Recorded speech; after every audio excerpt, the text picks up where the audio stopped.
ako doon nagpapasalamat sa salita ng Diyos. Alam niyo kung bakit? Kasi uhaw na uhaw yung mga tao doon sa kulungan. They are broken. Alam niyo, gusto ko nga palagi na lang akong broken eh. Alam niyo kung bakit?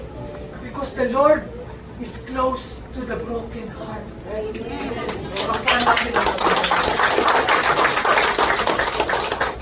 So ito, another example. Kung hindi pa kayo kumbinsido na tama yung kasabihan na yun. Si Joseph. Naalala niyo si Joseph na dreamer? Sino nakakilala nun? As kamay, mga nakakilala. Amen? Amen? Joseph the dreamer, isang example.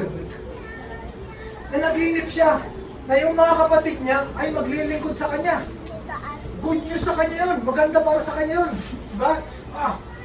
Ako yung bunso ako. Hindi ako panganay, pero maglilingkod sa akin yung mga panganay. Maganda para sa akin yun. Pero para doon sa mga panganay, ay, bunso ka lang. Hindi ba pwede yun? Parang hindi maganda yun Anong ginawa ng mga panganay? Nagtanim sila ng galit, ng sama ng loob. Nainggit sila. Ay, hindi matutupad itong yung panaginip niya. Ang ginawa nila, tinapon siya dun sa balon. Tapos nang tinapon sa balon, kinuha ulit siya, ibinenta doon sa mga Ishmaelites. No? Tapos si Joseph, binenta, dinala doon sa Egypt. Alam niyo nangyari doon sa Egypt? Si Joseph, naging kanang kamay ng paraon. So nung nagkaroon ng tagutom, yung mga kapatid niya pumunta doon sa Egypt. Alam niyo, kung ako si Joseph, magpapasalamat ako doon sa mga kapatid ko. Salamat, tinapon niyo ako sa balon. Salamat at binenta niyo ako sa mga Ishmaelites. Kung di dahil sa inyo, hindi ako magkakaroon ng ganitong kapangyarihan. Ngayon, pinapakita ng ating dakilang Diyos na all things work together for good for those who love the Lord. Palakpakan natin ang ating dakilang Diyos. Another example, yung pandemic. Diba? Hindi maganda nangyari yung pandemic, diba? Pero alam niyo ba, may magandang dinulot yung pandemic. Ang daming naging on fire sa Panginoon. No, ang daming na-save ng mga kaluluwa. No? Kung hindi din dahil sa pandemic, siguro hindi ako nag-preach dito ngayon.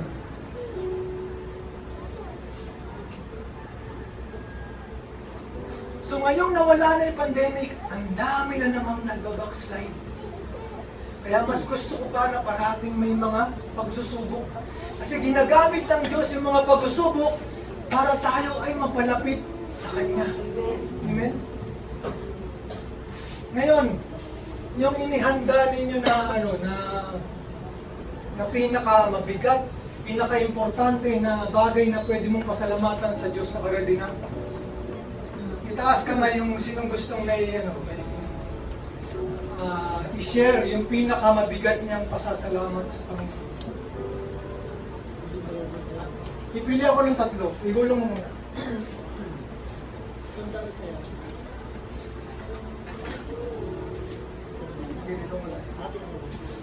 So isa na, meron na tayong isang contestant. Kailangan ko ng 2. Volunteer? Hindi po. Gulong mo lang muna. Hindi, sabihin mo yung masasalamat mo sabihin. Sige, sige. Second contender. Basta lang. Pero pipili ako. Meron akong gustong marinig. Sige, try.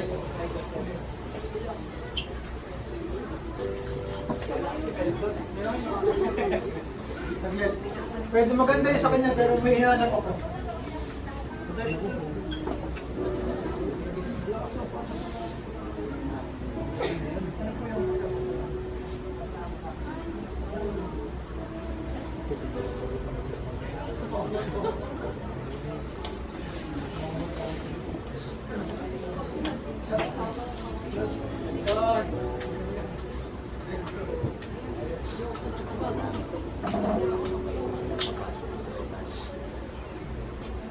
Meron ako yung nahanap. Pinaka-mabigat. Pinaka-mabigat.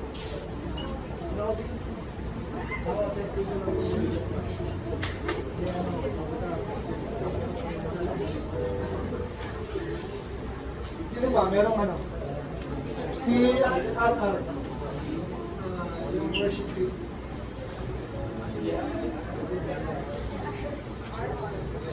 Sino ba? Jay, wala. Ikaw, meron ka? Parang tingin ko siya yung makakasagot. Tingin ko siya yung mananalo. Meron? Sige ka, bigyan ka lang.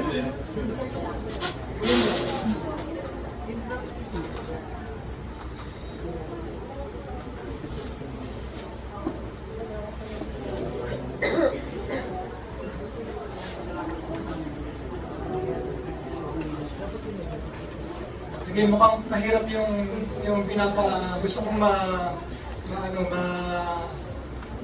makuha. Pero siya na lang, ikaw. Sige.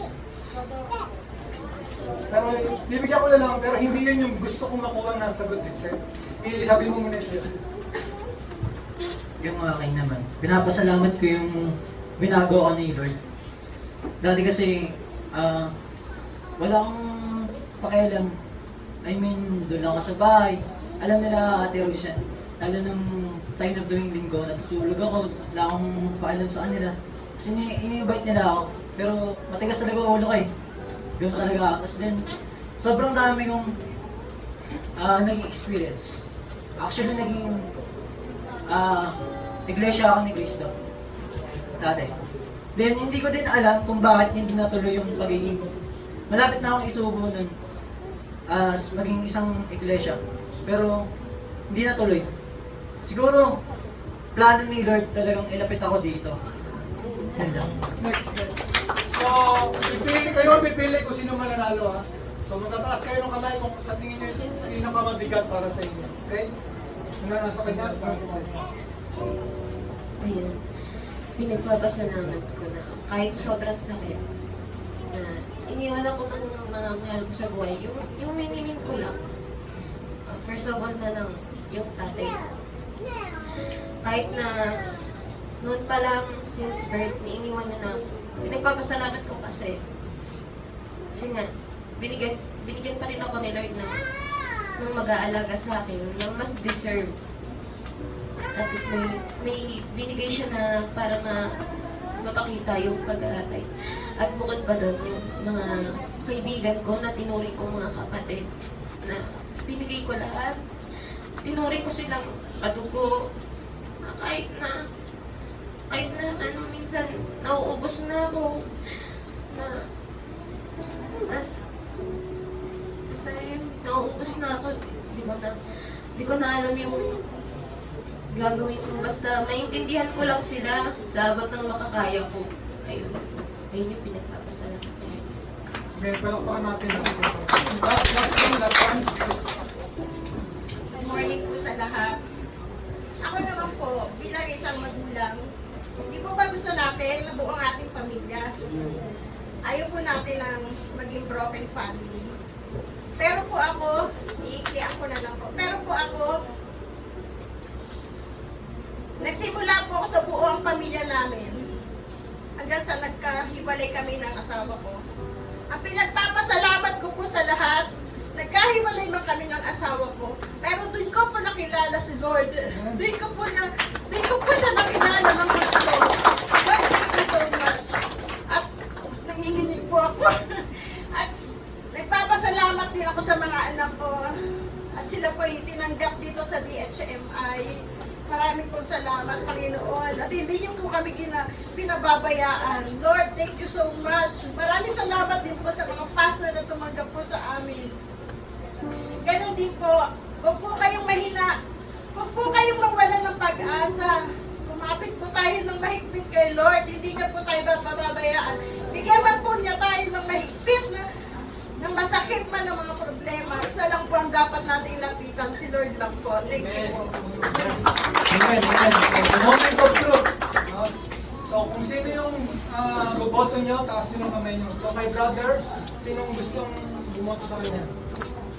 1, 2, 3, 4, 5, 6, 7, 8, 9, okay, 9, 10, kay sister, mas kamay. 1, 2, 3, 4, 5, 6, 7, 8, 9, 10, 11, okay? So kay Nanay? Pass naman.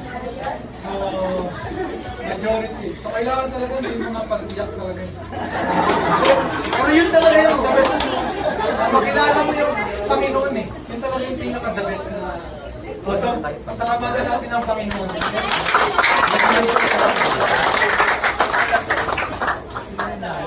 So, sabihin ko na yung pinaka-mabigat na dapat natin pasalamatan ngayong araw na yun. Ngayon, alam nyo, sabihin ko sa inyo na hindi yung pamilya natin, hindi yung relationship natin, hindi yung mga blessings, na yun yung pasalamatan natin, yung pinakamabigat na dapat natin pasalamatan. Alam nyo yung dapat natin pasalamatan? Pasalamatan natin yung ginawa ni Jesus sa cross ng Calvario. Dahil kung hindi niya ginawa yun, tayong lahat ay wala dito. Walang Thanksgiving dito, walang church dito, walang Pastor Paul, Pastor Hazel na mag-preach dito, even me. So, ang pinaka-the best na pasalamatan natin ngayon is yung ginawa ni Jesus doon sa cross. Kaya nga sabi ko niya sa worship leader, bakit hindi mo makakasagot eh? Kasi sabi ko, di ba? Thank you for the cross, Lord. Yun eh. So, next time, pwede na.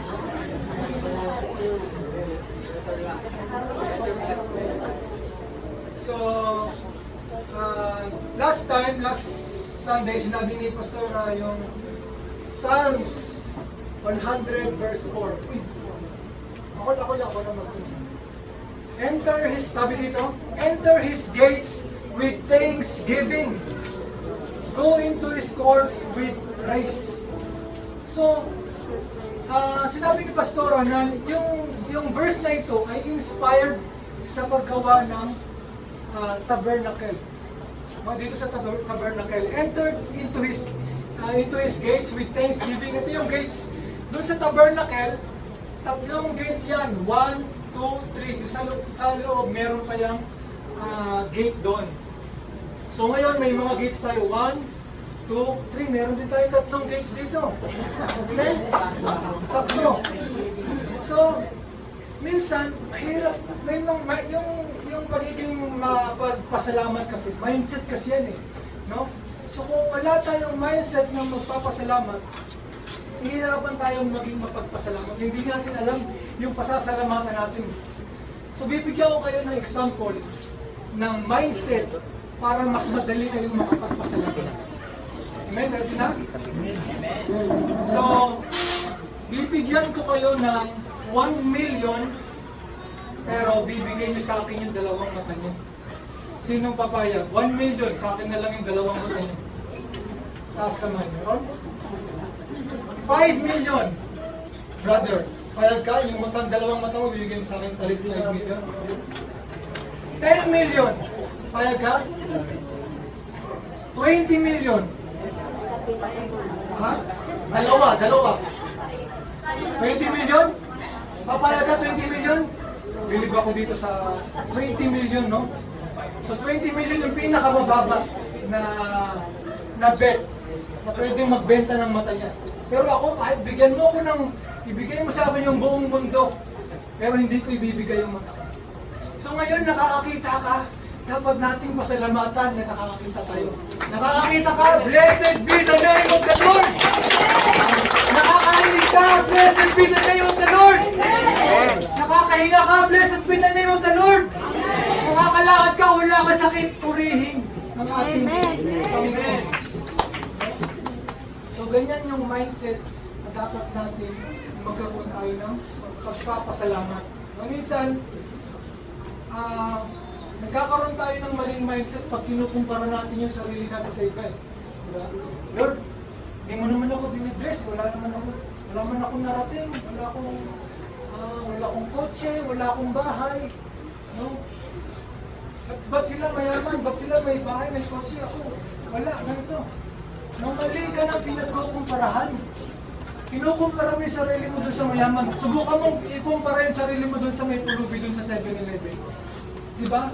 Magiging mapagpasalamat ka sa Panginoon. Lord, alam ko na blessed ako. Na kahit hindi mo ako binigyan ng kotse, ng bahay, alam ko, blessed ako. So kailangan natin ikumpara yung sarili natin sa mas mababa sa atin. doon mo makikita yung pagiging blessed mo. Ikumpara mo yung sarili mo doon sa mga nasa kulungan. Ikumpara mo yung sarili mo doon sa mga bulag, mga bingi. Di ba? Pero alam nyo, kahit yung mga pulubi, they are also blessed. Alam nyo kung bakit?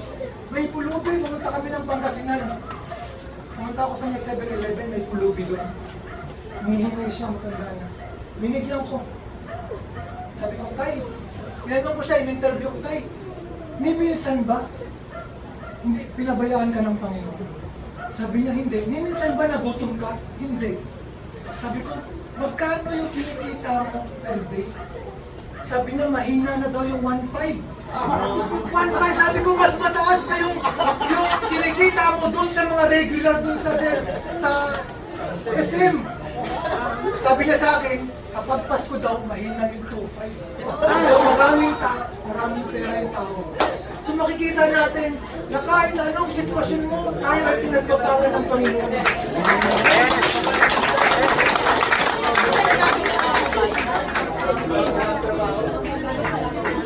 Ito pa, meron ako isang, blessed din ako na tao na to. Sa Davao, meron pastor doon. Alam niyo yung pastor na yun, bulag siya. Biruin niyo, may pastor na bulag. Paano ka mag-oversee yung church? Bulag siya. Amen? Pero nabibilib ako sa kanya kasi kahit nabulag siya, nagawa niya maging pastor. Ang ginagawa niya, pinapakinggan niya lang yung salita ng Diyos. Pag marinig mo siya mag-preach, grabe siya mag-preach. Sabi ko, kahit wala itong mata, pinagpala ng Panginoon kasi nakilala niya yung Panginoon. Na-encounter niya yung Panginoon kahit nabulag siya. Amen? Amen. Palakpakan natin ang ating Panginoon. So, gusto ko lang sabihin na ang Diyos, minsan nakala natin na hindi tayo blessed. No? Gusto ko sabihin sa iyo, hindi nawala yung kabutihan ng Diyos. Ang nawala, yung pagiging mapagpasalamat mo. Diba? Yung mga Israelite, nagreklamo sila sa Diyos, puro na lang mana itong pinapakain sa amin. No, dapat babalik na lang kami sa Egypt. So ang Diyos ayaw niya ng break na madug. Kung ano yung nandyan, dapat nating pasalamatan. Amen? Next. Go into His courts with praise, give thanks to Him, and bless His name. So ano ba yung ibig sabihin ng bless His name? Ano mo siya? Basbasan mo? Ganun ba yun? Ang ibig sabihin ng bless His name, magbibigay ka ng adoration sa Kanyang pangalan. Parang pupurihin mo rin siya. Yan ang ibig sabihin ng bless His name.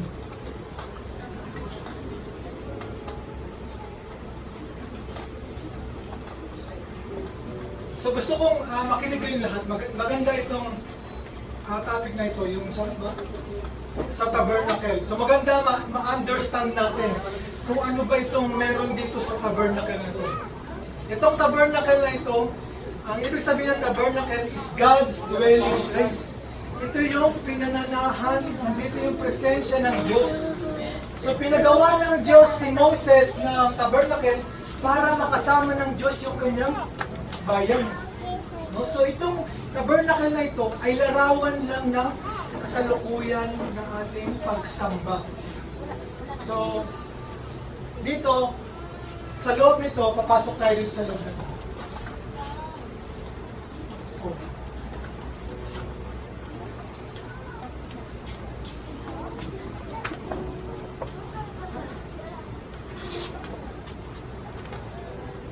Sorry na mali ako.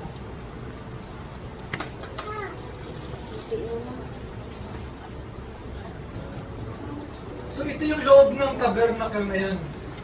No? Nandito yung ito yung holy place. Yung sunod dyan is yung most holy place.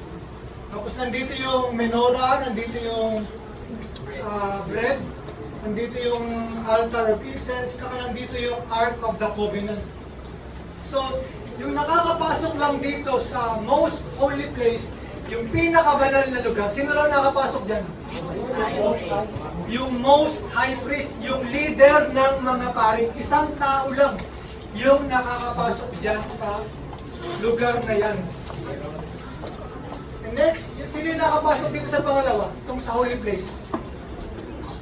Ang nakakapasok dito ay yung huwag kayong magpapadistract sa mga sa mga lumalabas. May mga distraction, makinig lang kayo kasi importante itong pinag-uusapan natin. Amen? So, konting tiis lang. Makakaraos tayo dito. Gusto ko i-deliver ito ng mabilis kasi medyo marami itong bala ko ngayon na inenda para sa inyo. Amen? So, ito, mga pari lang yung nandito nakakapasok. Pero yung mga normal na mga Israelita, hindi sila nakakapasok dito. So, ito yung floor plan yan. Meron siyang 3 gates. Ito yung unang gates. Yung mga Israelita, dito lang sila nakakapasok. Amen? So, paano makakapasok yung mga normal na Israelita dyan? Example ka. So, pag may kasalanan yung Israelita, example, kailangan niyang magdala ng alay.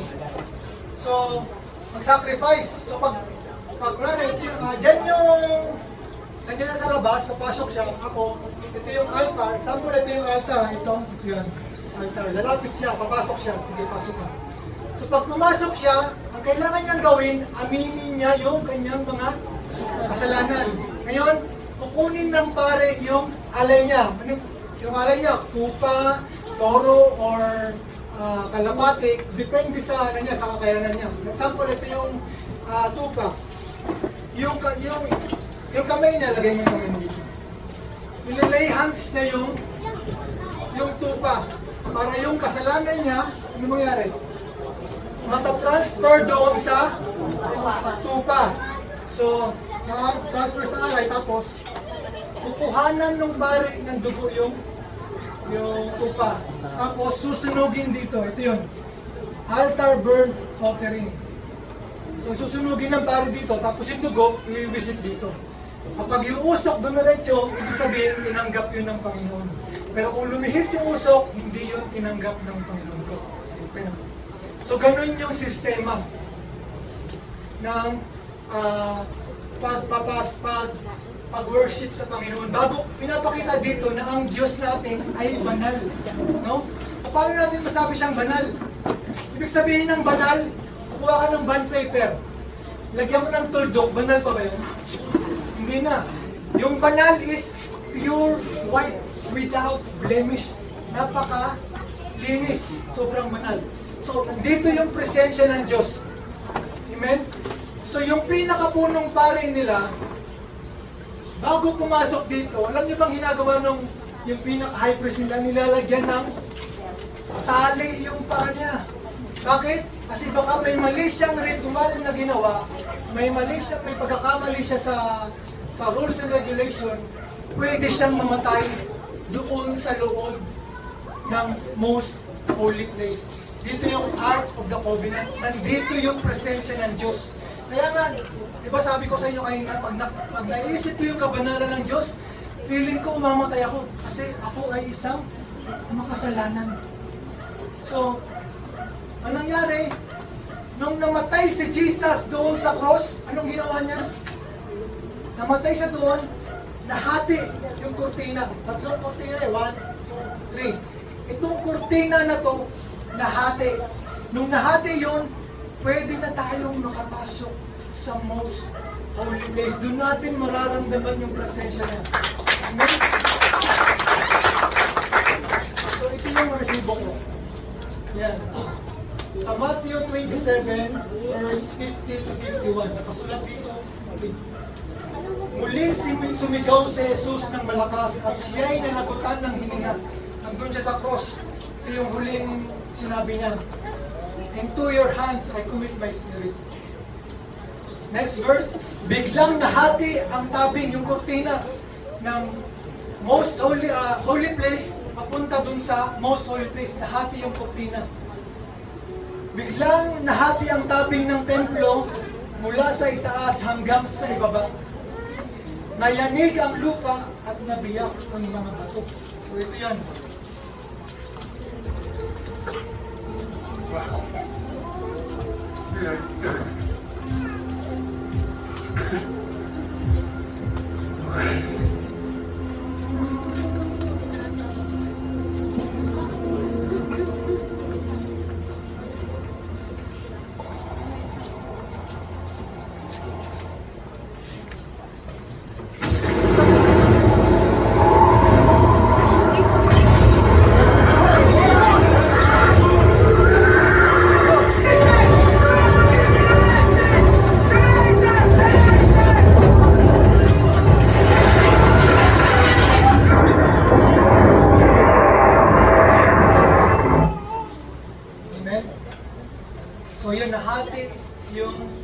tina ng tabernacle. So ito yung reason kung bakit ko sinasabi na ito yung dapat na pinaka-pinasasalamatan natin.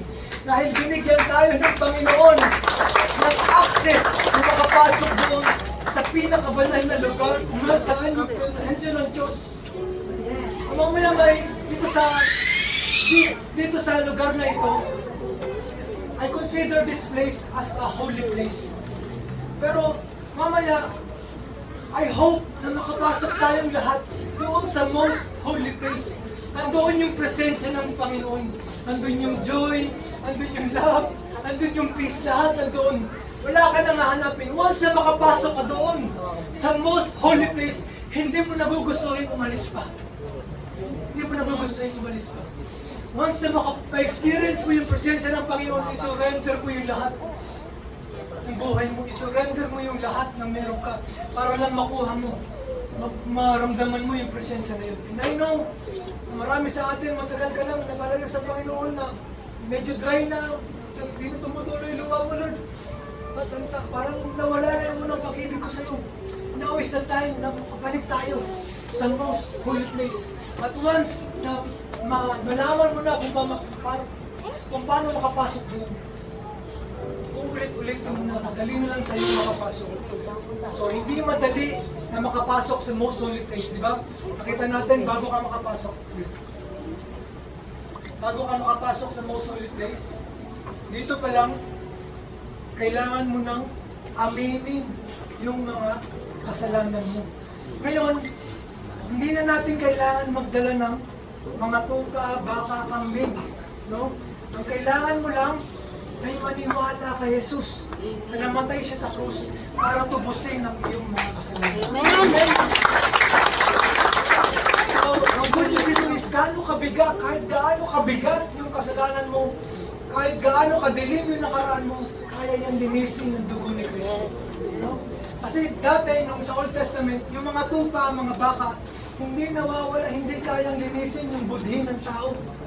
Pero ngayon, mas matindi yung sacrifice si Jesus dahil yung most high priest natin, yung nag-iisang pare na nakakapasok dito, sarili niya mismo yung inalay niya dito para makapasok tayo.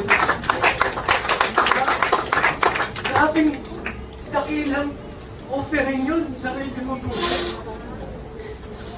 Alam niyo totoo yan kasi ako, kahit na sinasabihan ako ng tatay ko na huwag kang magmura, nagmumura pa rin ako. Pag nagmumura ako dati, nilalagyan niya ako ng sili. No? Umiiyak ako. Pero yung sili na yun, alam niyo, hindi yun nakapagpatigil ng pagmumura ko. Alam niyo yung nakapagpatigil ng pagmumura ko? Yung pag-ibig ng Panginoon. Amen! Ang naiintindihan ko na dahil pala dun sa pagmumura ko, kaya sinapa ako sa krus. Ayoko nang magmura nun, ayoko nang magmura. Ayaw nakitang ipa ako sa krus. Dahil sa tuwing nagmumura pala ako, parang pinapako ko ulit si Kristo dun sa krus. Para ako mismo yung naglalati ko sa Kanya. Yun yung na-experience ko. No? Even yung mga mabibigat na kasalanan. Sa sarili ko lang, sa sarili lang natin, di natin kaya bitawan yung kasalanan natin. Amen? Pero magagawa lang natin yun kapag nandiyan na sa atin yung pag-ibig ni Kristo, yung Espiritu ni Kristo. Yung banal na Espiritu, yung tutulong sa atin na makaiwas sa kasalanan. Amen? So, paano natin makukuha yung banal na Espiritu? Nakasulat sa Acts chapter 2, verse 38. Repent and be baptized in the name of Jesus Christ, and you will receive the gift of the Holy Spirit. No? So, kung hindi ka pa nababautismohan, minsan, hirap kang iwaksi yung kasalanan mo, kailangan mo na matanggap yung banal na Espiritu. Amen? Palakpakan natin ang ating Panginoon. So, may nakalimutan ako. Gusto kong balikan yung si Joe pala. So, nung nag-depress kasi si Pastor Hazel, ang naiisip ko na karakter na babagay doon sa sinasabi niya, mabuti o masama yung nangyayari, nananatili siya nagpupuri sa Diyos, nananatili siya nagpapasalamat sa Diyos.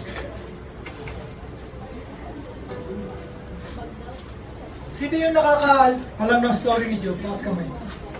Amen, amen. So, yung para sa mga hindi pa nakakaalam ng story ni Job, ikukwento ko. Si Job ay isang matuwid na tao. He was considered blameless before the Lord. Si Job yung pinakamayaman sa silangan. So, meron siyang 700 na tupa. At meron din siya, 7,000 pala, 7,000 na tupa. Meron siyang 3,000 na mga kamelyo. At meron siyang 500 na mga baka. 500 na mga asno. Ano yung asno? Donkey. Tapos meron siyang 7 anak na lalaki.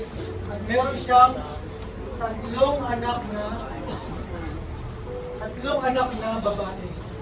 So isang araw, nagtitipon yung Diyos, saka yung mga anak ng Diyos. Tapos dumating si Satanas. Tinanong ng Diyos si Satanas. Satanas, saan ka galing? Dito nagpaikot-ikot lang ako sa sanlibutan. Sabi ng Diyos sa kanya, napansin mo ba si Job? Isa siyang matuwid na tao at umiiwas sa masama. Siya ay sumasamba sa akin. Sabi ni Job, kaya lang naman yan sumusunod sa'yo. Kasi pinagpapala mo siya, subukan mo tanggalin lahat ng mga ari-arian niya. Ewan ko lang kung hindi kaya sumpay. Sabi ng Diyos, sige, gawin mo yung gusto mo, wag mo lamang siyang patayin. Ngayon, ang nangyari, kinuha ni Satanas yung mga tupa niya, inuha yung mga kambing niya, yung kamelyo, yung baka, saka yung asno. Tapos namatay yung 10 niya mga anak. Ang ginawa ni Job, pinunit niya, tumayo siya, pinunit niya yung damit niya. Tapos inahit niya yung pulo niya, sumumbay sa Diyos. Ang sabi niya, ang Diyos, naked I come in my mother's womb, naked will I depart. Ang Diyos ang nagbibigay, ang Diyos din ang bumabawi. But blessed be the name of the Lord. Di ba parang praise ko? Satanas, kinuha mo yung mga tupa ko. Kinuha mo yung mga kamelyo ko. Yung mga baka ko. Pinatay mo yung mga anak ko. Meron ka bang dinakuha? Pati itong damit ko, kunin mo na. Meron ba akong buhok dito? But blessed be the name of the Lord! Amen! So ang gusto ng Panginoon, magkaroon tayo ng ganitong pananampalataya na kahit anong mangyari sa atin, alam natin na pupurihin pa rin natin ang ating Panginoon. Amen? So palakpakan natin ang ating Panginoon.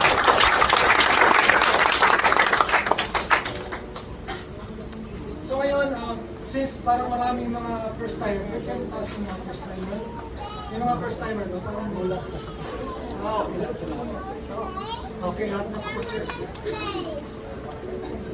So gusto ko lang i-share yung basic ng gospel kasi napaka-importante. Gusto ko i-grab yung chance para ma-explain. Kasi kahit na matagal na tayo sa church, pansin ko hindi masyadong aware. Ito pala. Aware yung tao sa salvation. So yung kanina, basahin ko lang yung kanina, yung sa about sa tabernacle. Hebreo chapter 10 verse 19 to 20. Kaya mga kapatid, malaya na tayong makakapasok sa pinakabanal na lugar dahil sa dugo ni Kristo. So pinapakita ko lang sa inyo yung verse para sabihin, para sa makita nyo na hindi ako nag-i-invento na nagsasalita lang ako ng walang biblical basis. Sa verse 20, sa pamamagitan ng paghandog ng kanyang katawan, binuksan niya para sa atin ang bagong daan patungo sa pinakabanal na lugar. So dati wala akong daan doon, pero may mga daan doon, dating daan, pero nung namatay si Jesus doon sa oras, nagbigay siya ng bagong daan, mas madali na daan.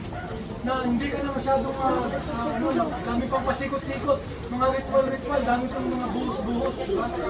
Pero dito, maniwala ka kay Jesus, ikaw ay makakapasok sa pinakabanal na lugar.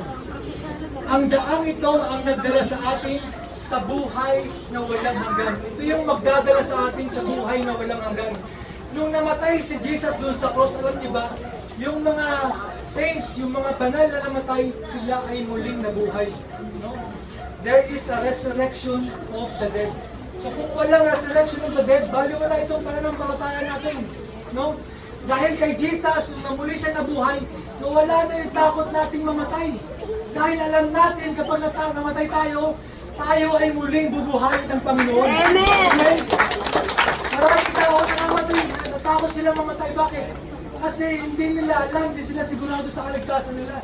Hindi nila alam na ano ba mangyayari afterlife. Diba?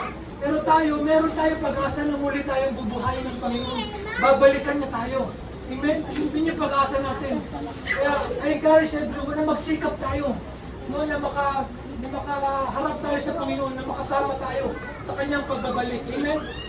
Kasi ang ating Diyos ay banal. Dahil kung walang kabanalan, ay walang makakakita sa Panginoon. So nire-require tayo ng Panginoon na magpakabanal din tayo. Hindi pwede na dahil namatay na si Jesus sa krus, magpapatuloy na ako dito sa kasalanan ko, magpapatuloy na ako magsinungaling, magpapatuloy na ako magsigarilyo, magpatuloy na ako mag-chismis dito, manira dito, kung ano-ano pang kasalanan, no? Hindi po pwede yun. Kailangan natin magsikap. Pag pinagsikapan natin, tutulungan tayo ng Panginoon. Amen? Amen. So, ito na, the gospel. So, ano nakikita nyo? Kabao. Amen? Kapag nakikita nyo yung kabao, ano yung unang bumapasok sa isip nyo? Matay. No? Kamatayan. So, ano yung reason kung bakit namamatay tayo? Amen, no? Namamatay tayo dahil sa kasalanan. So, Romans 6:23, for the wages of sin is death. Ang bayad sa kasalanan, kamatayan. Pero, ang sin is the problem, ang solution, si Jesus. Amen? Simple lang yung gospel. Sin, ang kasalanan ng problema, si Jesus ang solusyon. So, napakadali lang. So, ngayon, saan galing yung kasalanan? Kaya Dan, saan galing yung kasalanan? Kay Satanas? Disobedience? Malapit na dun sa disobedience. Walang paniniwala? Ano pa? Meron akong gustong ma-hit na sumuway, malapit na dun sa sumuway.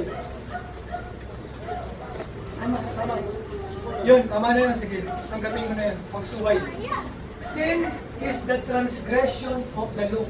Kapag sinusuway mo yung utos, doon pumapasok yung kasalanan. Sabi natin, 1 John 3:4. Ang bawat nagkakasala ay lumalabag sa kautusan ng Diyos. Sapagkat ang kasalanan ay paglabag sa kautusan. Ano ba yung mga utos? Bawal pumatay, bawal magsinungaling, bawal mo pagnasaan yung di mo pag-aari. Ngayon, ito yung mga utos, bawal yan. Pero ginawa mo, nagsinungaling ka, pumatay ka, pinagnasaan mo yung hindi mo pag-aari.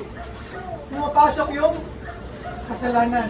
Pag pumasok yung kasalanan, doon pumapasok yung kamatayan. Ulit. Saan galing yung kasalanan? Sa pagsuway sa kautusan. Ano? Ang kasalanan ay paglabag sa kautusan. Sin is the transgression of the law. Ano yung pinakamahalagang utos ng Diyos? Amen. Love the Lord with all of your heart, with all of your soul, with all of your strength, and with all of your might. So ngayon, hindi ko minamahal yung Diyos ng buong puso, buong lakas, buong pagkatao ko. Ako ay alam nyo, ito yung pinakamabigat na kasalanan na alam na ngayon ko lang na-realize. Lord, kasalanan pala kapag hindi kita namamahal, Lord. Pero alam nyo, napakasarap tumahalin ng Diyos. Ang buo natin puso, buo natin lakas, buo natin pag-iisip. Alam nyo, kung hindi mo susundin yung unang commandments, hindi mo magagaya si Job. Amen? Kasi si Job, kinuha na yung mga ari-ariya niya. Kinuha yung mga anak niya. Meron pa siyang asawa na bumamira. No?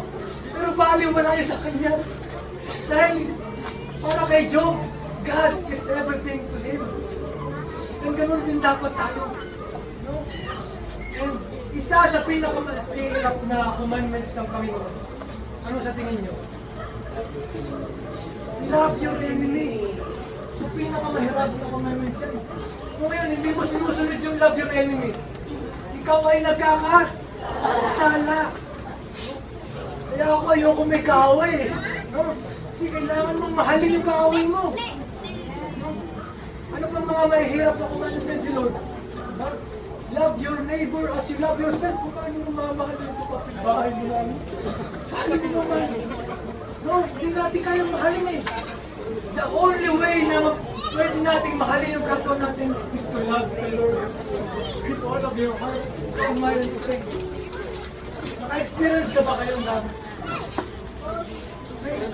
Share ko lang sa inyo yung experience ko.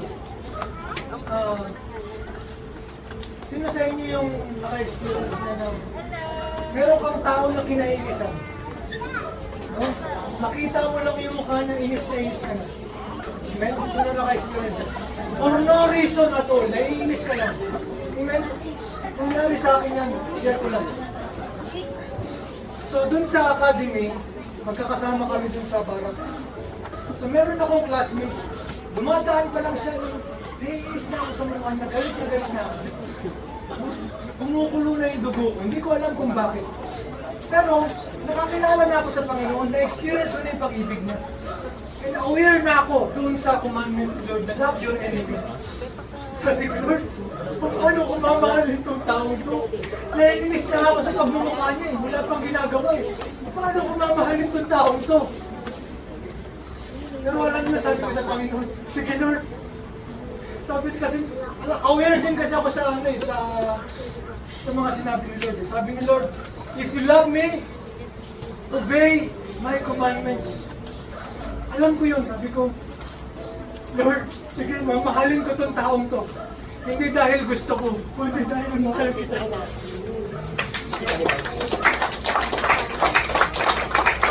Alam mo yung nangyari? Itong taong pinakinainisan ko, ninakawan ako. Galit na galit ako, di ba? So, imagine yun. Wala pang ginagawa, galit na galit ka na. Ninakawan ka pa. Pero wala akong gagawa. Sabi ko, sige Lord, dahil mahal kita, mamahalin ko itong taong ko. Ang binigay na wisdom sa akin ng Holy Spirit, bigyan mo ng pera at patawarin mo. Sabi ko sa kanya, sabi ko, medyo mahirap yun. Mahirap yun ah. Galit ako eh, nainis ako eh. Pero sige Lord, tulungan mo ako. Ipapakita ko na mas mahal kita. Mas mahal kita kaya sa galit ko dito sa taong to. Mas mahal kita kaya sa inis ko sa taong to. Ang ginawa ko, pangalan niya kasi Kowe. Diba? Pwede ba makausap kita? Sabi ko, alam ko na ikaw yung nagnakaw ng gamit sa locker mo. Napatawad na kita. Gulat siya. Pinapatawad. Tapos binigyan ko ng 50 pesos. Gulat siya. Ninakawan na kita. Nakatawarin mo ko, di pa ako nagsusori. Binigyan mo pa ako ng pera. Alam nyo, kahit ako nagulat. Kasi hindi yung sarili ko yung nakita ko. Yung nakita ko si Jesus. Sabi ko, Lord, ganito ka pala magmahal. Nung naisip ko na ako yung taong nakakainis eh. Ako yung taong magnanakaw. Lord, kahit na ninakaw kita. Lord, kahit na nakakainis ako, Lord, mahal mo pa rin ako. Kung ko nakita yung pagmamahal ng Panginoon. Alam nyo, nung pinento ko yan sa classmate ko, sabi niya, grabe Jam, napakabait mong tao. Alam mo, hindi ako yung mabait. Dahil sa sarili ko, hindi ko naman gagawin yun eh. Hindi ko mamahalin yung tao yun. Pinama ko yun dahil yun yung pag-ibig ng Panginoon. Si Lord yun. Ganun ang Panginoon. At gusto ng Panginoon, tayong mga Kristiyano, ay lumakad tayo kung paano siya lumakad. Tayong lahat ay magulay, hindi katulad ni Kristo. Yung aim natin is to be Christ-like. Diba sabi ni Jesus, pagpalain mo yung mga kaaway mo, pati yung hindi mo kaaway. Bakit? Kasi ang Diyos nagpapaulan sa mabubuti. Kung yung mabuti lang yung mamahalin mo, anong pinagkaiba mo doon sa mga magnanakaw? Kahit yung mga magnanakaw, mahal din nila yung kapwa nila magnanakaw. Pero kung mamahalin mo pati yung masamang tao, you will become the Son of God. We will become Christ-like. Ayaw niya sa mga. Ayaw niya sa Next. So, alam mo natin, no, na yung kasalanan ay galing sa pagsuway. Pag sumuway tayo, doon pumapasok yung kasalanan. Pag pumasok yung kasalanan, doon pumapasok yung kamatayan. So, para sa mga hindi nakakaalam, mga bata, makinig kayo, no? Ano yung pinakaunang utos ng Diyos? Nung nilikha nila si Adan at si Eva, alam niyo ba? O sige, ano yung pinakaunang utos ng Diyos? Eat. Ha? Amen. Sabi nun, pinakaunang utos ng Diyos, huwag niyong kakainin yung prutas sa yung prutas sa puno ng knowledge of good and evil, dun sa pinagbabawal ng puno, huwag niyong kakainin. Maaari ninyong kainin lahat, huwag lang itong puno na ito. Ngayon, yun yung unang utos. Ang ginawa nila Adan at Eva, sumuway sila. So, ang sabi ng ahas, sabi ng Diyos, di ba, pag kinain yun, mamamatay kayo. Hindi kayo mamamatay. Magkakaroon kayo, magiging katulad kayo ng Diyos. Malalaman niyo yung masama, tsaka mabuti. No? So, yung apple, ano tawag doon sa apple? Ano yun? Ano yung tawag sa mansanas? Amen. The fruit of knowledge and good and evil. Sa oras na malaman natin yung tama at masama, tayo ay mamatay. So yung mga bata, kapag nalaman nila yung tama at mali, doon na pumapasok yung kamatayan. Meron ng mga konsyensya. So nung kinain niya Adan at Eva yung mansanas, na-transfer sa atin, doon na umpisa yung kamatayan. That is the reason kung bakit namamatay tayo. So pinalaya si Adan at si Eva. Amen? Amen. So ngayon, namatay ako. Makasalanan ako, di ba? Namatay ako na sinungaling. Namatay ako na porn watcher. Namatay ako na mahilig magmura. Namatay ako na nakikipag-sex sa hindi ko asawa. Sex sa hindi kasal. No, nakikipag-sex sa kapwa ko lalaki, kapwa babae. Naglalasing ako, nagchichismis, mayabang, garboso. No, mainggiting. Kapag namatay ako, sa tingin nyo, saan ako pupunta? Impyerno, di ba? So ngayon, bibigyan ko kayo ng glimpse of hell, ng pasilip sa impyerno, para malaman nyo kung gaano kabigat sa mata ng Diyos yung kasalanan.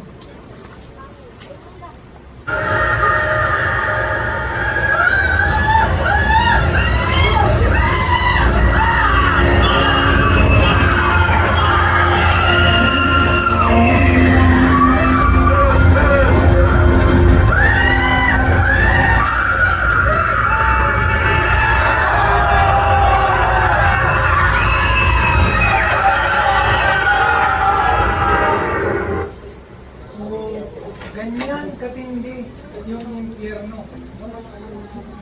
I believe na wala namang gustong pumunta doon, di ba? Amen? Amen? Wala tayo, walang pumunta doon.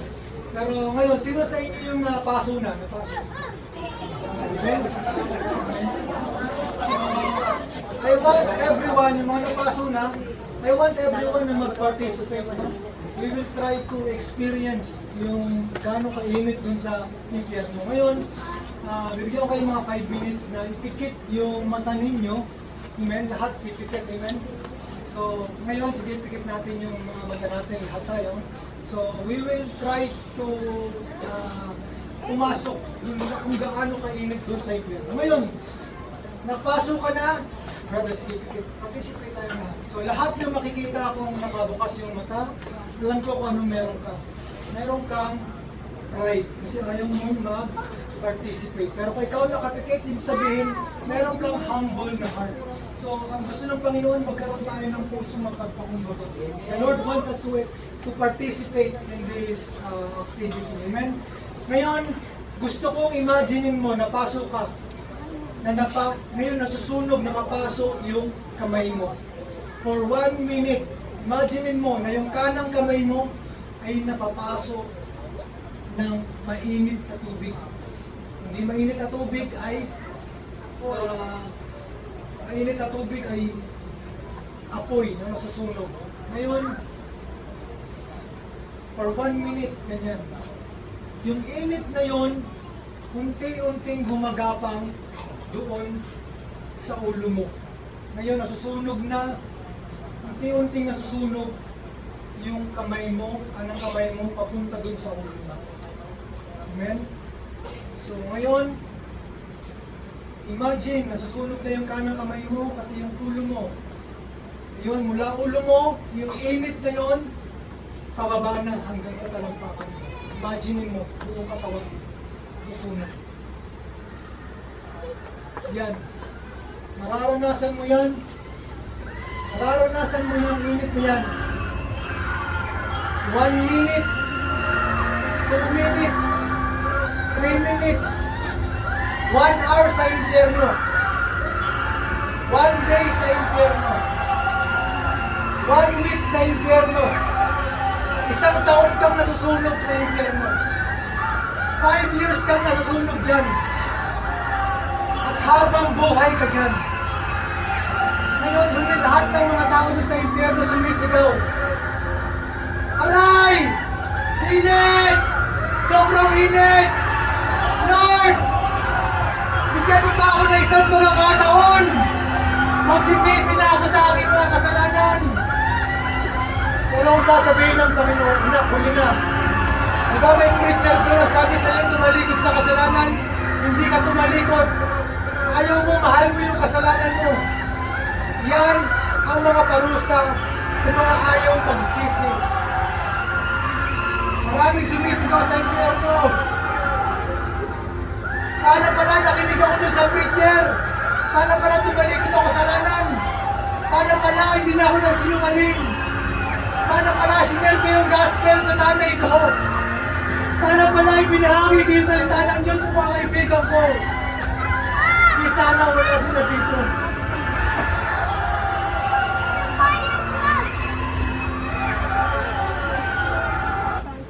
Ngayon, gusto kong ibukas ninyo yung mata ninyo. Meron akong good news sa inyo. Hindi yun yung plano ng ating Diyos sa atin. Amen? So, ang plano ng ating Diyos ay makapasok tayo sa paraiso. Amen? So, ang ginawa niya para makapasok tayo sa paraiso, isinugo niya yung kanyang kaisa-isang anak na si Jesus para ubusin yung ating mga kasalanan.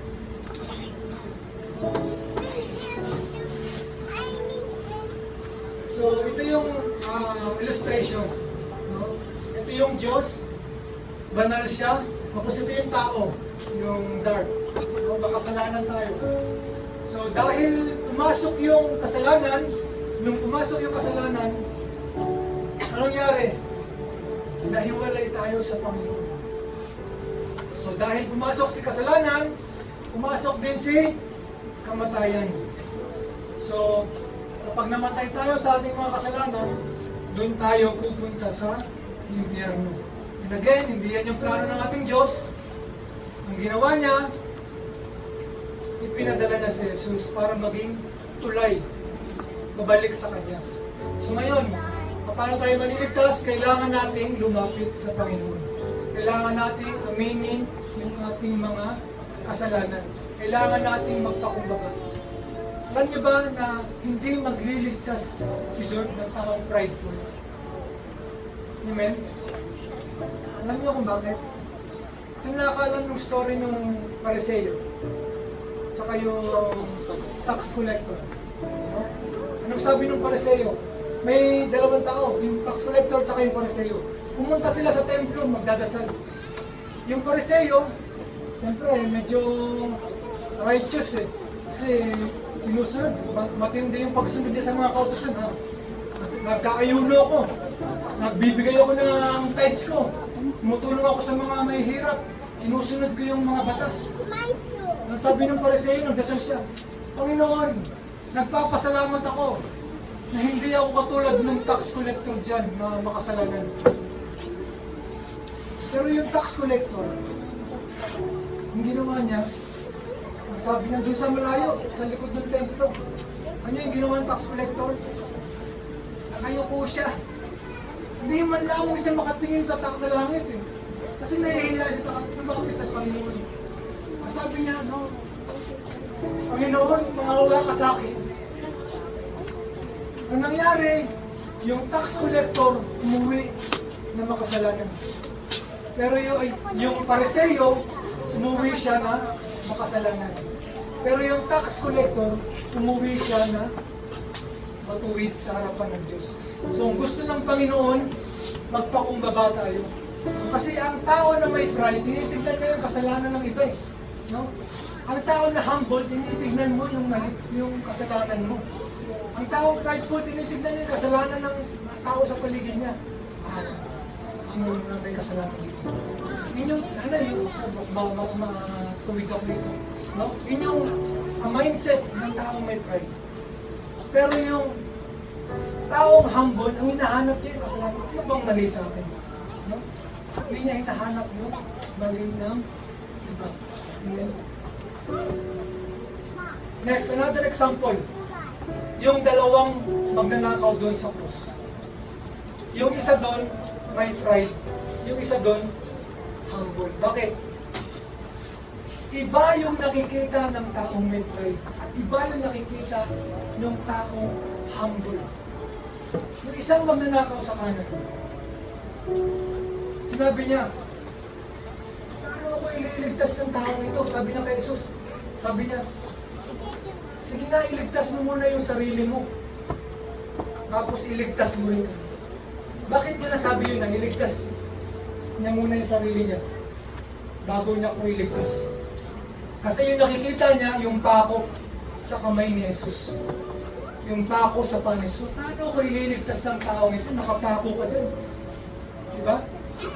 Pero yung isang magnanakaw, iba yung nakikita niya kasi humble siya. Ang sabi niya doon sa isang magnanakaw, wala ka na bang takot sa Diyos? Parehas tayong nagkasala. At karapat dapat tayo sa parusang ito kasi nagnakaw tayo. Pero itong tao ito, wala itong kasalanan. Ang sabi niya, Panginoon, alalahanin mo ako kapag naghahari ka na sa iyong kaharian. Ang sabi ni Jesus, ngayon din, kasama kita sa paraiso. Alam niyo kung bakit nasabi nung isang magnanakaw na isama siya dun sa kaharian niya? Alam niyo yung nakita niya? Ano yung nakasulat dun sa karatula ni Jesus? Hari ng mga Hudyo. Sabi niya, hari itong taong ito. Nakita niya yung future na paghahari ni Jesus. Sabi niya, Panginoon, isama mo ko sa iyong kaharian. Nakita niyo, no? Iba yung nakikita ng taong may pride, taong humble. Ngayon, the Lord wants us to humble ourselves. Yung kasalanan natin, yung tignan natin, o yung sa iba, para makapasok tayo sa most holy place. Amen? Kasi madidistract tayo sa paligid natin. Minsan, di ba, mapapansin nyo pag nag-worship, di ba? Yung iba, umiiyak, yung iba, parang wala lang, di ba? No, there is something going on in the spirit dun sa tabernacle. No? Yung isa, nakapikit, umiiyak. Bakit? Kasi nandun sa tabernacle, pumapasok siya sa gates. Inaamin niya yung mga kasalanan niya. Papasok siya, malapit siya kay Jesus. Lord, linisin mo ako ng dugo mo. Gusto ko lang awa mo, Lord. Patawarin mo ako, Lord. Magaling mo lahat ng pride. Tumatuloy luha niya. Bakit? Kasi nakapasok siya doon sa most holy place. Dahil humble siya. The moment you humble yourself, doon mo may experience yung the mercy seat, no? Yung presensya ng Panginoon. That is the reason kung bakit minsan hindi tayo, sobrang layo natin sa Panginoon is because meron tayong pride. No? Ngayon, the Lord wants us to be humble para makatagpo niya tayo. Amen? So ngayon, once na sumunod tayo sa Panginoon, yung kasalanan natin mapapatawad, yung kamatayan mapapalitan ng eternal life. So, pag nagpabautismo tayo, matatanggap natin yung banal na Espiritu. I am not saying na automatically pag nagpabautismo ka, maiwasan mo kagad yung kasalanan. It is a process, no? Ako ilang beses akong palubog-lubog, lahat ng church na pinunta ko, palubog ako ng lubog eh. No? No, the Lord is really working, hindi ganun kabilis. But you will notice ang mga signs na nasa iyo yung banal na Espiritu. Yung dati mong kasalanan, hindi na palaging ganun. Kung merong changes, may pagbabago sa iyo. No? May pagbabago.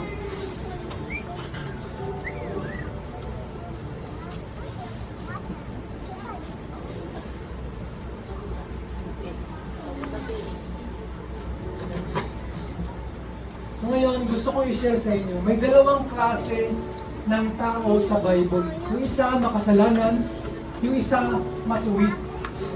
No? So, si Job, example. So, example siya si Job. So, si Job ay example ng isang matuwid na tao. He was considered blameless before the Lord. No? Kinuha yung mga ari-arian niya, yung mga anak niya namatay, yung nagkaroon siya ng mga pigsa, no? Pero nananatili siyang nagpupuri sa Diyos. So, si Job ang typical example ng matuwid na tao. At yung example naman ng isang makasalanang tao ay si Magdalena. Example ng Magdalena. Kami lang sis. Siya lang. Si Magdalena. So, si Magdalena, dito ka. Si Magdalena ay isang halimbawa ng isang makasalanang tao. She was considered na prostitute. Kaya hindi wala na siya ay prostitute. Dahil maraming demonyo yung lumabas sa kanya. No? Iba't ibang lalaki yung kinakasama niya. Sample lang ito sa example lang. Baka personal yun na. Pero, yun na, for the Lord naman. Yun lang ha. So itong ganitong klaseng tao sa mga Hudyo, pinandidirian itong ganitong klaseng tao. O pinagtatabuyan itong ganitong klaseng tao. No? Pag hinawakan mo siya, magiging, ano mangyari sa akin? Magiging madumi din ako, hindi siya magiging bato. Pag hinawakan mo siya, magiging madumi din ako. Kasi di ba yung mga Hudyo, yung mga Pariseo, hindi sila humahawak ng mga madudumi. Kaya nga, naalala niyo yung bleeding woman? Di ba, babae, may sakit siya. Ayaw siyang pahawakin kay Jesus, pinipigilan siyang mahawak kay Jesus kasi nga, madumi siya. So, ganun din si Magdalena. Ngayon, bago tayo magpatuloy, gusto kong magtanong, kung bibigyan kayo ng isang pagkakataon na maging katulad ng isang tao, sino pipiliin niyo? Gusto mo bang maging katulad ni Job? O gusto mo bang maging katulad ni Magdalena? So lahat tayo ay pipili, no?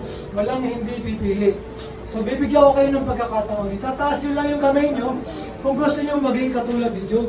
Tapos, pag gusto nyo maging katulad ni Magdalena, taas nyo rin yung kamay nyo. Amen? Okay? May napili na ba? So pag may napili na kayo, sige, taas yung kamay ng gustong maging katulad ni Job. Amen. 1, 2, 3, 4, 5, 6, 7, 8, 9, 10, 13, 14, 15, 16, 17, 18, 19, 20. So, majority ay pinili si Job. Palagpakan natin ang Panginoon.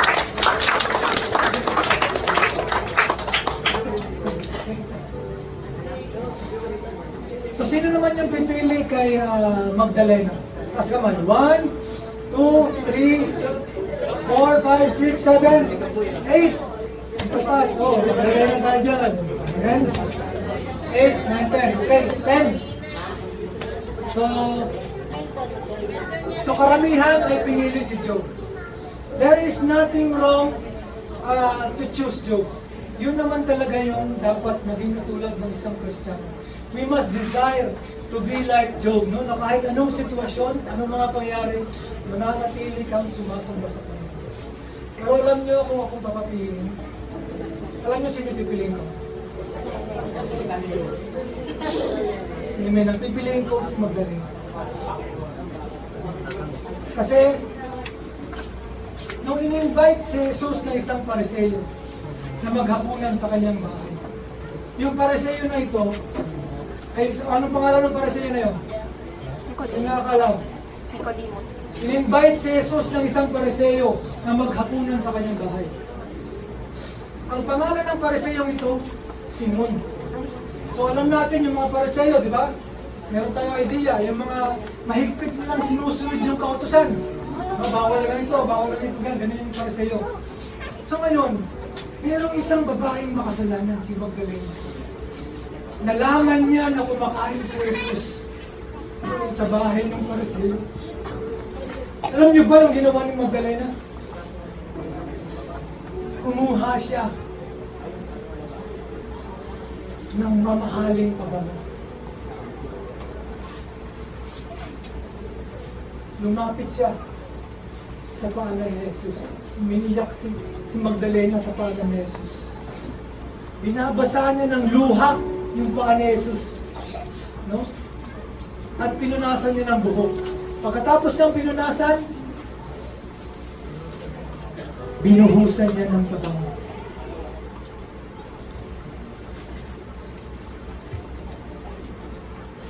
Ngayon, nagulat yung Pariseo. Anong sabi ng Pariseo? Di ba, propeta isang si Jesus? Dapat alam niya na makasalanan itong tao ito. Pero alam niyo sinabi ni Jesus kay Simon. Sabi niya, Simon, pumasok ako sa iyong bahay, pero hindi mo man lang ako binigyan ng tubig panghugas sa aking mga paa. Pero itong babaeng ito, hinugasan niya ng luha yung aking mga paa. At wala siyang tigil na humahalik hanggang simula nang gumawin ako. Pero Simon, hindi mo ako binati ng halik. Hindi mo ako nilagyan ng langis sa ulo. Pero itong babaeng ito, binuhusan niya ng pabango yung aking paa.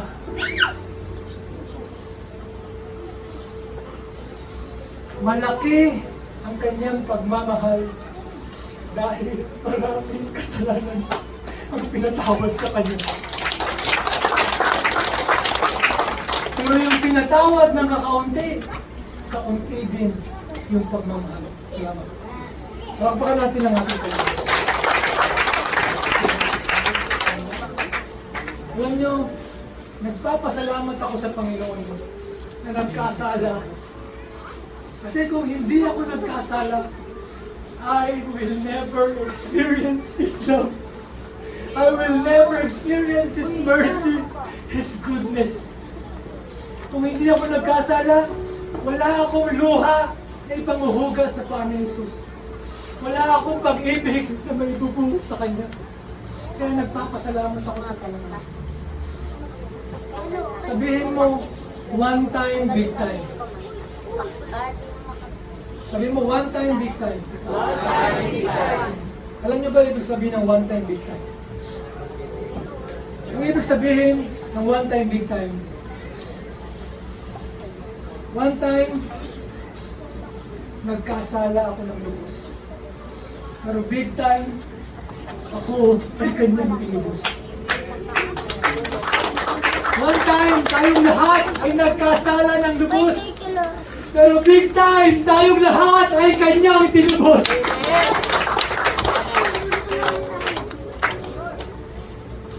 Pwede pa kita tayo.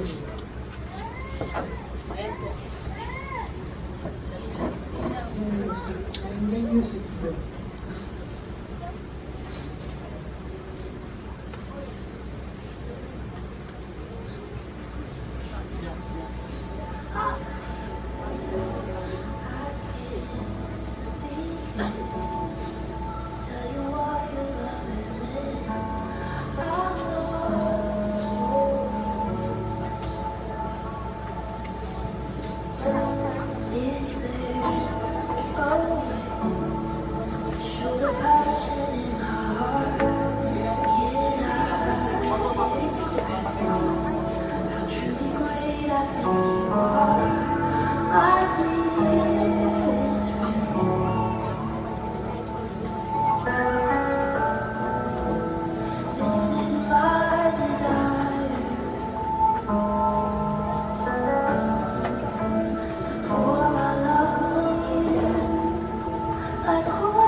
palakpakan natin ang ating Panginoon.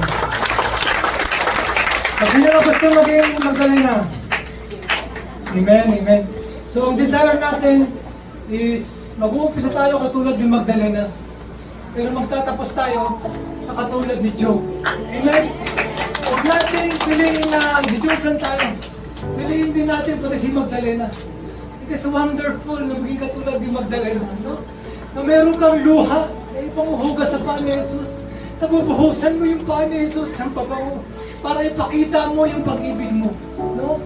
The more na malaki yung kasalanan natin, the more na marami tayong kasalanan, ganun din kalaki at karami yung pag-ibig na pwede natin ibigay sa Panginoon. Ganun kalaki yung pasasalamat natin sa Panginoon. Kung mapapansin mo, yung mga drug addict, yung maraming mga pinatay, yung mga matikang kriminal, no? Napakalaki ng pag-ibig nila sa Panginoon. Bakit? Dahil malaki din yung kasalanan na pinatawad sa Kanya. Ngayon, sabihin natin, bata ka pa, wala ka masyadong mabigat na kasalanan, no? Pero lahat yan, bigyan mo ng bigat. Yung pagsisinungaling mo, gawin mo mabigat, napakabigat yan para sa Panginoon, no? Yung pagsisinungaling mo, yan yung nagpako sa Kanya, sa krus, no? Para magkaroon ka ng patinding pag-ibig sa Panginoon.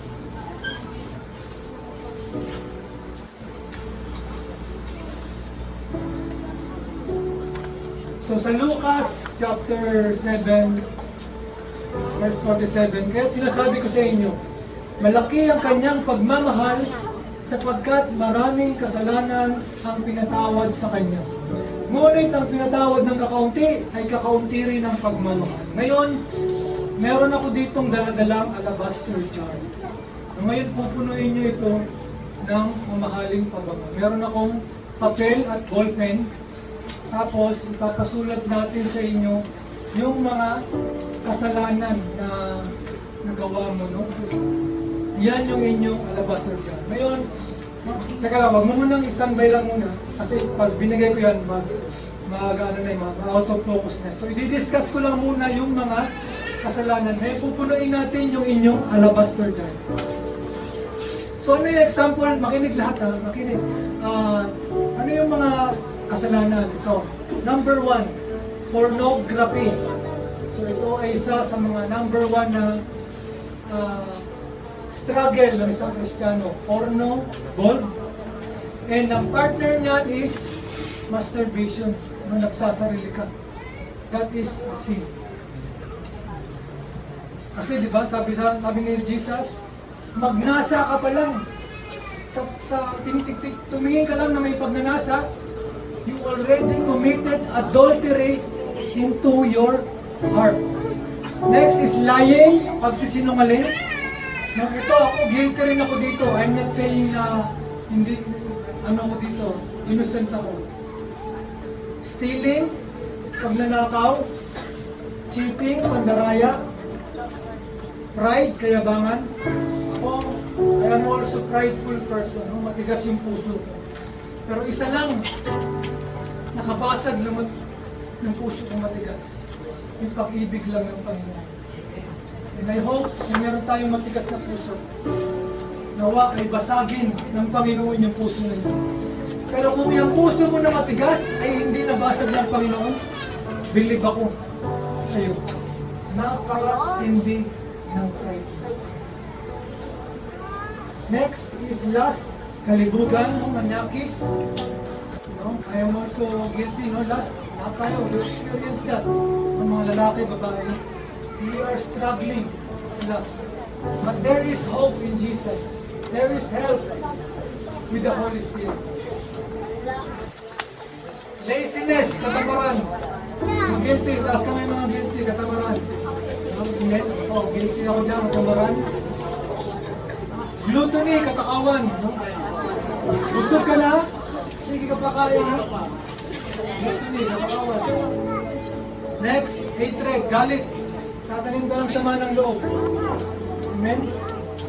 Guilty. Greed, ganid, sakim. No? Ibig sabihin ng sakim, binigyan ka ng 10 cookies, 10 kayo sa room nyo, lahat kinuha mo. Yan example ng greed. Next, dirty-minded. Maduming pag-iisip. Na hinuhubaran mo siya, sa isip mo lang, hinuhubaran mo na. No? Hindi kasalanan yung unang beses. Yung kasalanan, yung plinay mo pa. No? Next is Lucky Charms. Mga pampaswerte. Sino nakakaano niyan? Lucky Charms. No? Mga pampaswerte. Bakit siya naging kasalanan? No? We must trust in the Lord with all of your heart. Ano nangyari kasi, kapag may pampaswerte ka, may nangyari maganda. Ay, salamat sa Lucky Charm ko. Hindi ka na nagpasalamat sa Diyos. No? So, imbes na Diyos sa Diyos ka magpasalamat, andun ka na nagtitiwala sa Lucky Charm, doon sa mga pusa, sa mga Buddha,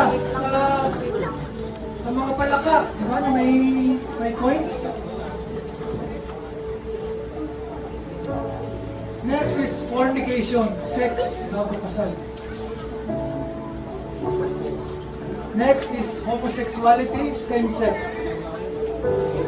So, ang kasalanan, yung makipag-sex ka sa kapwa mo lalaki ka, yun yung kasalanan. Pero kung na-attract ka lang, wala ka namang ginagawa, hindi yun kasalanan. Yung kasalanan, kapag lalaki ka, nagsuot ka na ng pang babae, nagpahaba ka na ng buhok, nag-makeup ka na, yun yung kasalanan. Meron din sa babae, hindi kasalanan yung ma-attract ka lang. Ang kasalanan kung ano yung susunod mong gagawin after ng attraction. Pare, babae ako, may kapwa babae, nagkagusto ko sa kanya, niligawan ko na siya. Oh, yun yung magiging kasalanan. Pero once na hindi re-reject mo siya, hindi yun kasalanan. Tapos, ang kasalanan, kapag nagpagupit ka na ng panlalaki, nagdamit ka na ng panlalaki, doon pumapasok yung kasalanan. Next is unforgiveness. Hindi pagpapatawad. Meron ba dito na merong unforgiveness? Next is slander, paninira. Sinisiraan mo yung kapwa mo na walang katotohanan. Pero it's okay kung totoo talaga, no? Pero as much as possible, kaya ako, nagnakaw ako. Tapos, sinabi nung kasama ko na nagnakaw ako, matuturing ba siya na paninira? Sa tingin niya? Hindi, di ba? Bakit? Kasi consequence yun ng ginawa mo. Consequence yun ng mali mong ginagawa. Pero yung sasabihan mo siya na wala namang katotohanan, yun yung mali. Gawa-gawa lang ba? Paninira, walang katotohanan. Na kahit sabihin mo na, naglasing ka, lasinggero yan, pero hindi naman siya lasinggero. Yun yung paninira, slander. Walang katotohanan. Next is gossip chismis. Ano yung gossip chismis? O yung buhay ng kapwa mo, yung ginagawa ng popcorn. No? Alam niyo yung magandang chismis? Yung ginawa ng Panginoon. Yung salita ng Diyos, yung pag-chismis sa atin. Amen? Kasi imbes na pupunta ka sa kapitbahay, yung salita ng Diyos yung i-chismis mo. Meron pang maliligtas. Diba? Okay. Mangyari kasi makipag-chismisan ka pa, pares kayong mahuhulog sa impyerno. So, lahat tayo kailangan mag-repent. Next, idolatry, pag-iidolo.